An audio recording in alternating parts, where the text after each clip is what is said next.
নমস্কার সকলকে। আজ দুপুরে বেরিয়ে পড়েছিলাম আমার এক কাকিমার বাড়ি যাওয়ার জন্য।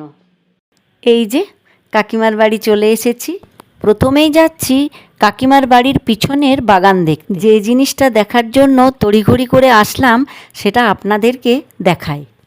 এই দেখুন, এটা কি বলুন তো? গন্ধরাজ লেবু।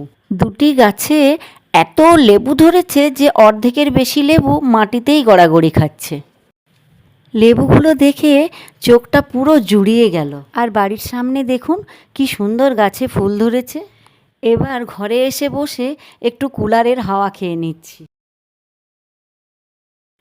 চলুন, কাকিমাকে কাছে পেয়েছি তো এবার একটু কিছু গল্প করে নিই। এবার বাড়ি ফিরে এসে চলে গেছিলাম কাছেরই একটি মলে, কিন্তু মলে এসে কিছুটা হতাশাই হলাম। ভেবেছিলাম পুজোর কালেকশন চলে এসেছে, কিন্তু গিয়ে দেখি সেরকম কোনো কালেকশন আসেনি। তাই ছেলের জন্য শুধু একটা শার্টই কিনলাম। এই যে এই শার্টটা নিলাম, আর মেয়ের জন্য নিলাম দুটো টিফিন বক্স। ওখান থেকে বেরিয়ে বৌমা একটু চা খেলো, তারপর আমরা বাড়ির পথে রওনা দিলাম। চলুন তাহলে আজ আসি। সকলে ভালো থাকবেন, সুস্থ থাকবেন।